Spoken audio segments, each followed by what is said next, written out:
I've been on a bit of a history kick, but for good reason. Every crisis, every headline, and every hidden agenda flows straight from the veins of history. It's all connected. Everything that we're seeing happen today isn't exactly new or isolated. It's a part of a structure rising from the past, each brick carefully placed, forming the bedrock of our current chaos. As I mentioned in my last video, this is not a new story. You can trace it back to the late 1700s with Thomas Malthus, through the 1930s technocracy movement in North America, and into the Fabian socialists in Europe's intelligentsia. And tonight, I'm going to argue the same thread runs right through George Soros and his Open Society Foundation. And that's because his ideology doesn't just align with those movements, it's, a direct descendant. So, as lawfare riddles the headlines, protests rage, and Molotov cocktails streak through the sky, often at the behest of the Soros Foundation, I figured it's time to dig in and see what shakes out. But this is what really caught my attention this time. Now, I knew about the George Soros and Karl Popper connection, but I forgot that Soros was Popper's pupil at the London School of Economics, and that's no random detail. We just found out in my last video that the London School of Economics was the official recruiting ground for the Fabian Society, a hub for the same ideas we've been tracking. And George Soros, of all people, was right in the thick of it. A coincidence? I don't think so. And then, as if the universe was trying to tell me something, Natalie Winters pointed out that the president of the Open Society Foundation just gave a speech and cited the godfather of cultural Marxism as their guide for taking over society. In this moment of volatile transition, many have turned to this Antonio Gramsci's memorable quote, "The old is dying, but the new is not yet born." And we stand at the crossroads. The fight for open society values today does not lie in recovering the old world. This is not a crisis that will be calmed down by top-down reforms that will revive all those old structures and multilateralism or nostalgically rebuild that which is broken. So the task ahead of us is now to discover a new moral imagination. Where are the people with the creativity that can shape, design, and build the new world that is yet to emerge? And they did not stop there, claiming they were called on to redesign the world. It really is. It's a moment in the world where we're being called on to redesign the world.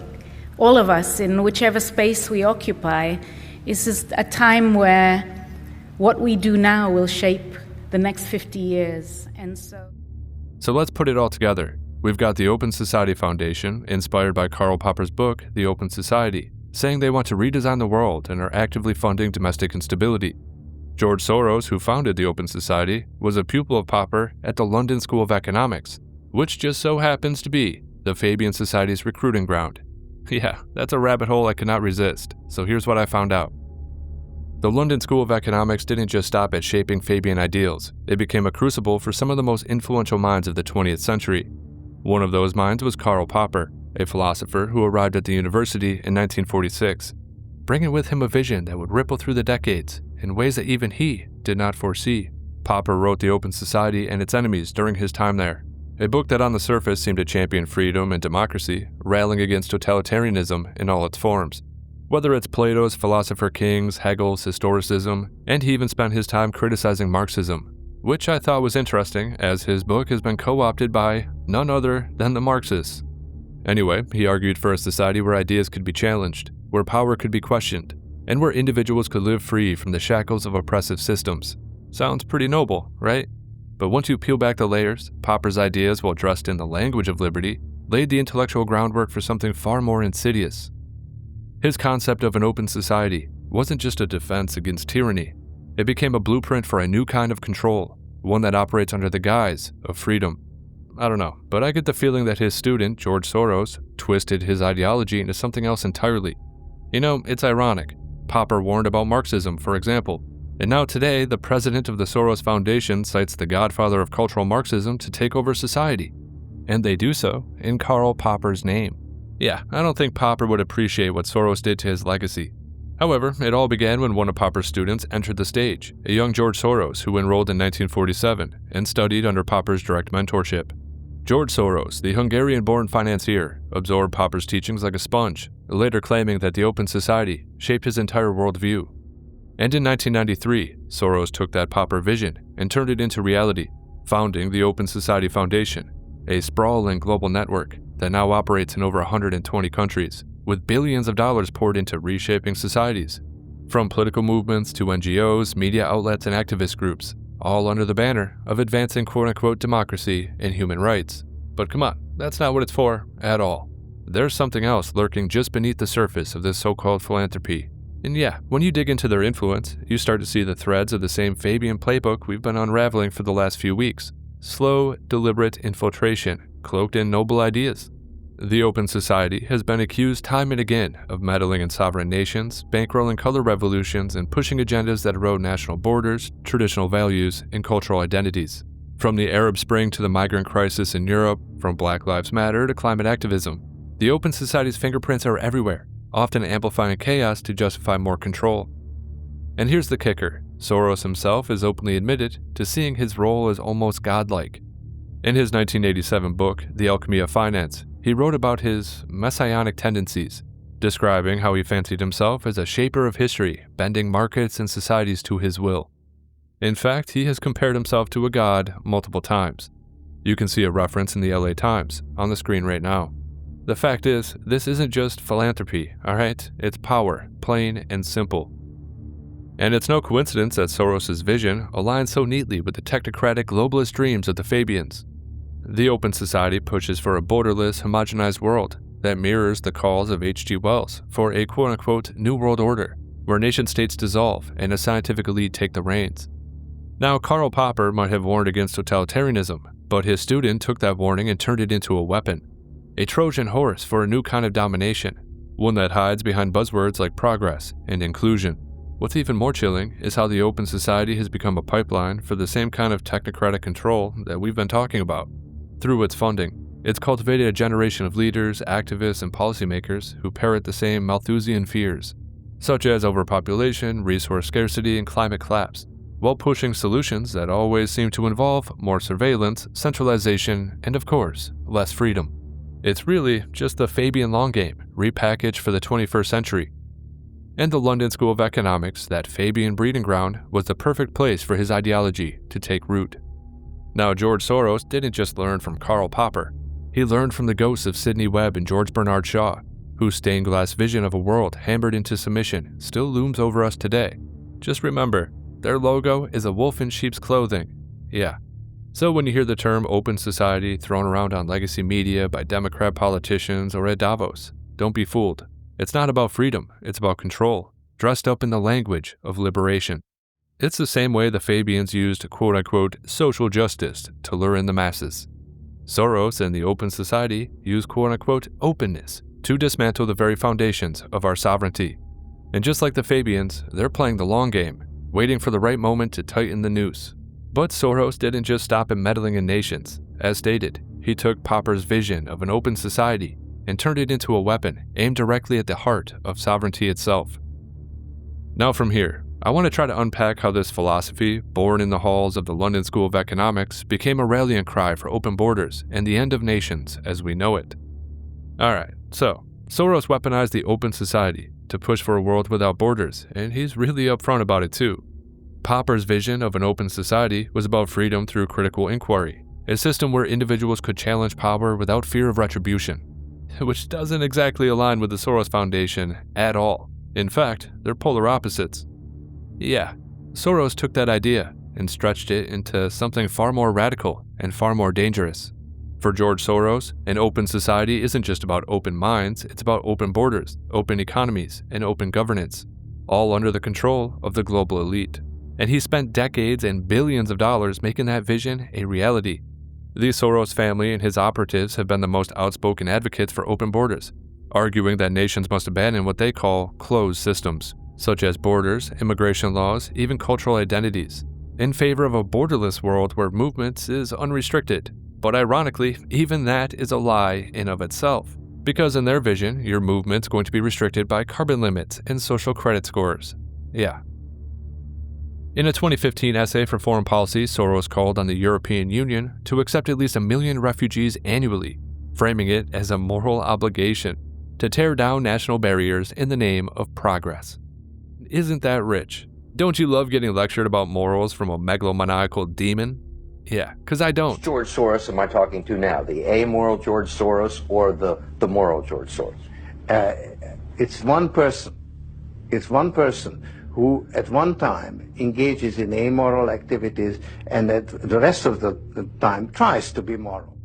And basically there to make money. I cannot and do not look at the social consequences of what I do. Now, he has backed his rhetoric with serious money, funneling hundreds of millions through the Open Society Foundation into pro-immigration initiatives. Groups like the International Migration Initiative and the European Council on Foreign Relations, both heavily funded by Soros, have lobbied for policies that weaken border controls, relax visa laws, and to the abolition of detention centers. But again, this is not about humanitarianism, alright? It's about power. Open borders and the Soros worldview is the first step toward dismantling the nation-state entirely, and we've actually seen this ramp up in recent years too. As of course, sovereignty is the last real obstacle to a globalist agenda. The rest of the building blocks have already been in place. In his 1998 book, The Crisis of Global Capitalism, Soros laid it out plainly. He envisions a global open society where national governments are subordinate to international institutions. Think the UN, the EU, and the World Economic Forum. He wrote that sovereignty is, and I quote, an anachronism, a relic of a bygone era that must be swept away to make room for a new world order. Now, if that sounds familiar, it should, because it's the same exact language that H.G. Wells used back in 1928 in his book called The Open Conspiracy, where he called for the end of sovereign states and the rise of a global government run by the scientific elite. Now, George Soros might have been Popper's student, but he's also a disciple of the Fabians, carrying their torch into the 21st century. The Open Society Foundation has become a perfect tool for this agenda too. They funded movements that destabilize nations, from supporting migrant caravans in Central America to backing pro-refugee protests in Europe, all the way to pushing for sanctuary cities in the United States. They've bankrolled legal challenges to immigration laws, like the ones that stalled Trump's border policies in court, for years, and amplified narratives that paint borders as immoral, sovereignty as selfish, and national identity as oppressive. And all of that is sold under the banner of Popper's open society vision, but it's a grotesque distortion of what Popper intended. As far as I can tell, Karl Popper wanted openness to protect individual liberty, not to dissolve the structures that make liberty possible. But here's where it gets truly sinister. Open borders don't just erode sovereignty, they create the kind of chaos that technocrats thrive on.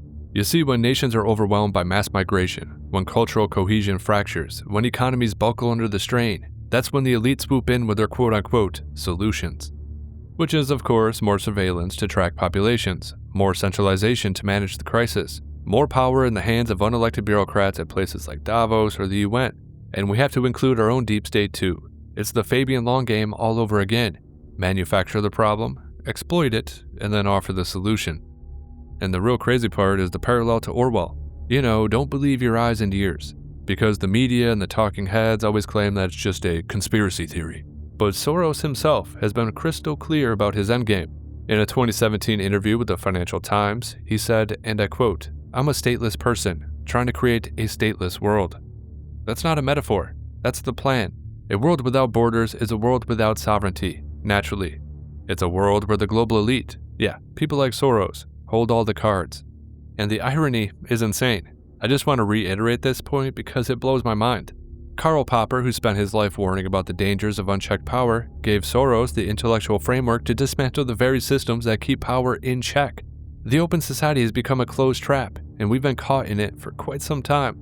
On an optimistic note, I think it's all falling apart before our very eyes. So, we can look forward to that. Now from here, for the final section, I want to focus on the stateless quote once again.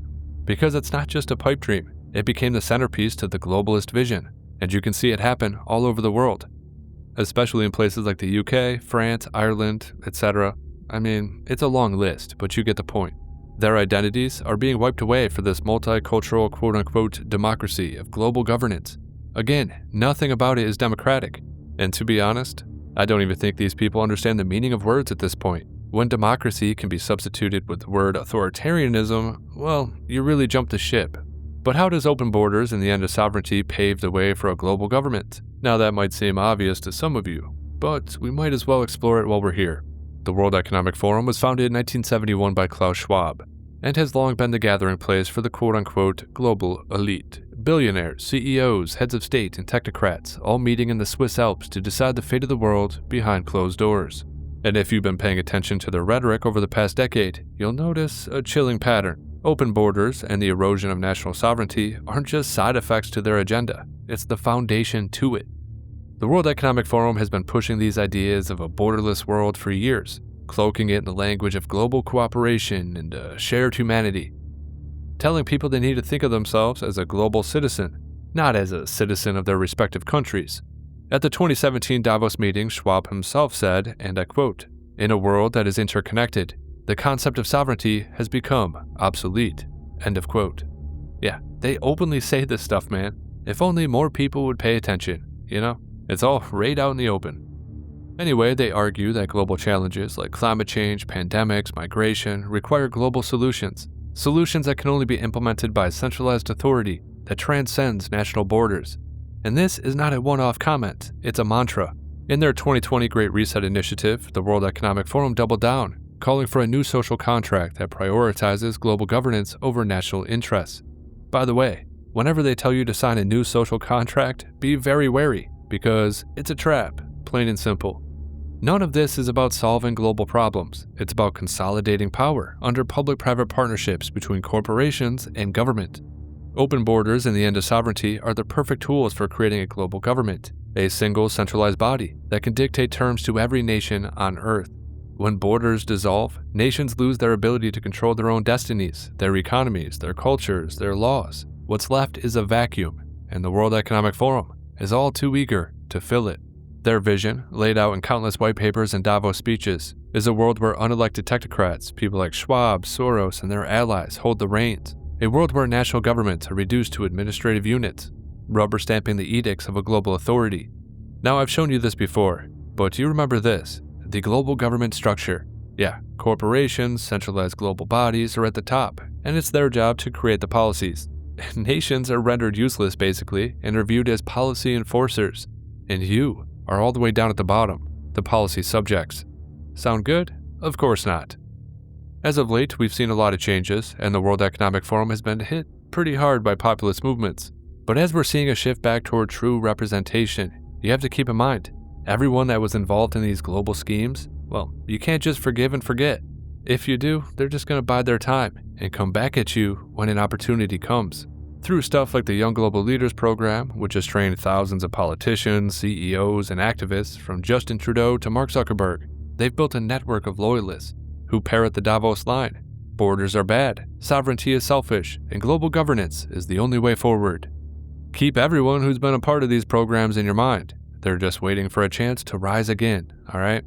I cannot stress that enough. It's always about the long game. They aren't just going to give up. Take Agenda 2030 Sustainable Development Goals for an example. It's a perfect representation of their methods of manipulation. If you see anyone wearing that 2030 pin, well, you know they're bought and paid for. So, Agenda 2030 itself sounds noble, but the truth is, it's riddled with mechanisms for centralization, like global carbon taxes, universal digital IDs, and of course, international migration frameworks that override national laws. And they've cozied up to big tech, with companies like Microsoft and Google providing the tools for a global surveillance state, AI-driven social credit systems, biometric tracking, and data sharing networks that span the globe. Anyway, this is where the George Soros Open Borders agenda and the World Economic Forum's globalist dreams converge. The chaos plan. Create the problem, exploit the problem, and then offer the solution.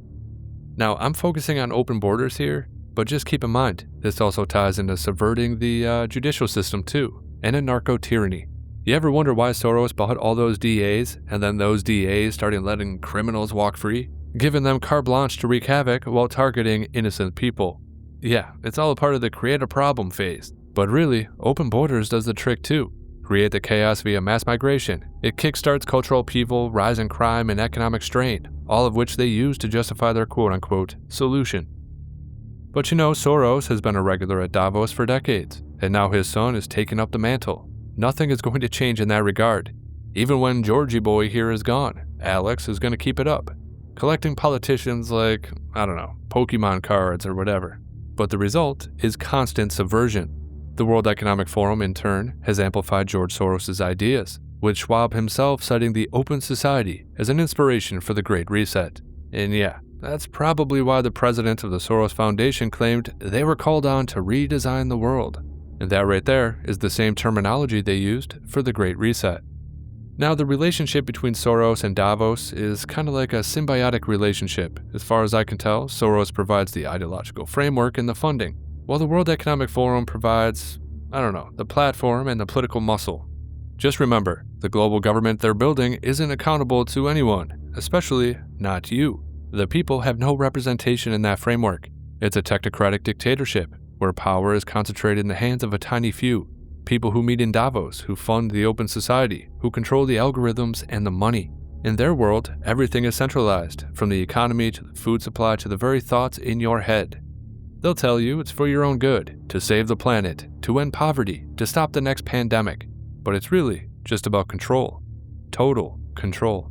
Although I personally believe we're in the beginning phase of dismantling their grip on power, it's important to keep in mind how close we came, and how it could still make a comeback. Because this isn't some far-off dystopia. It was happening right now. And if we don't stay vigilant against these ideas and pushing for a future in which we would actually want to be a part of, well, they're going to slither their way right back, like the snakes that they are.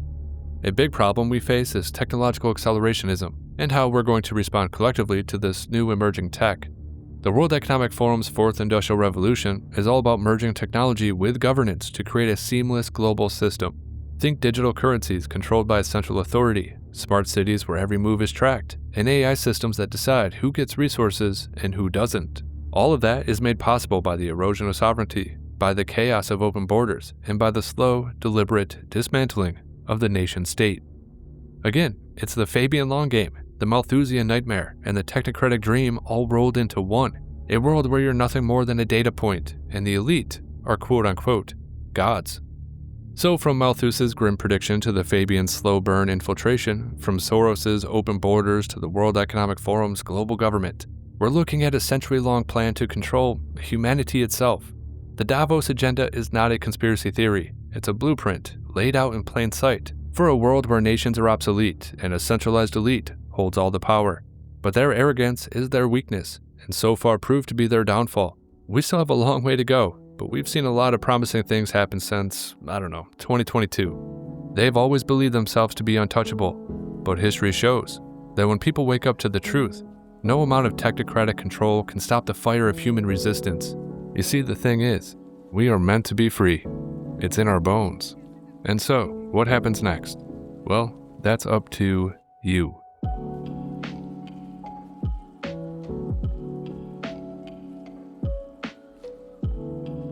Once again, this is HelioWave. If you like the content, like, comment, and subscribe. Share the video if you want to. If you're in a position to, consider subscribing on Locals, or you can use PayPal. As always, make sure you disobey those true fascistas, and yes, I do hope you have a good night.